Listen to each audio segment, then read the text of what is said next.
બાબતથી બહુ પર રહેવાવાળો માણસ છું। આ ભાઈ છે ને એણે ખૂબ મારા ચાળા સમાધાન પછી કર્યા છે, પણ જેટલા સહન થતું હતું ત્યાં સુધી સહન કર્યું છે।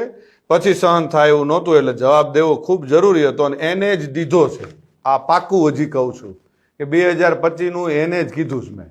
એમાં હજી હું કહું છું, રિપીટ એન્ડ રિપીટ કહું છું કે એને જ કીધું છે અને એને જે મજા આવે એને એ છૂટ છે। એને બહુ મોરાનો શોખ છે તો એને છુપા એના એડ્રેસ રાખવા પડે છે, એને છુપી રીતે રહેવું પડે છે। હું જ્યાં રહું છું, જે જગ્યાએ રહું છું, જગ જાહેર રહું છું। અને બીજું હું પચાના ટોળા લઈને નીકળવા વાળો માણસ નથી। હું એ બીકણ માણસ નથી। મારે કોઈ બોડીગાર્ડોને બધાને કોઈ કોન્ટ્રાક્ટ ઉપર રાખવા પડતા નથી। આપણે રાખવા પડે છે। આપણે 50 જણાને છેલ્લા કાર્યક્રમમાં આપણે 200 જણાને લઈને ગયા હતા, એ ખ્યાલ છે ને?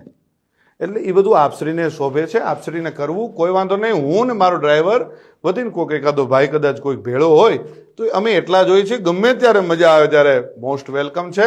હું ઈશ્વરદાનનું લોહી છું ને મને મારા બાપનું લોહી છું એનું ગર્વ છે। આપને જે હશે આપને મુબારક, આપ શું આપને મુબારક।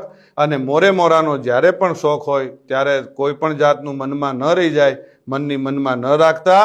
વેલકમ છે અને મોસ્ટ વેલકમ છે। મારે તમ તારે કોઈ બીજી આપની સાથે બીજી ચર્ચાઓ નથી કરવી, બીજી વાતો નથી કરવી, પણ મારા ચાહક મિત્રો, મારા બાપુના ચાહક મિત્રો, લાખો કરોડો ચાહક મિત્રોને માઠું લાગ્યું છે। અને આ માત્ર તમે મને એકને નથી કીધું, ચારણ સમાજને કીધું છે। તમે જે શબ્દ વાપરા છે મને મારી એક માટે નથી વાપરા, ચારણ સમાજ, આખા ચારણ સમાજને તમે સંબોધન કીધું છે। અને બીજું કે જે આપશ્રીના રોટલા ચાલે છે ને એ કોના થકી ચાલે છે ખ્યાલ છે ને? મારા પરિવારનું હું નથી કહેતો, ચારણો થકી ચાલે છે।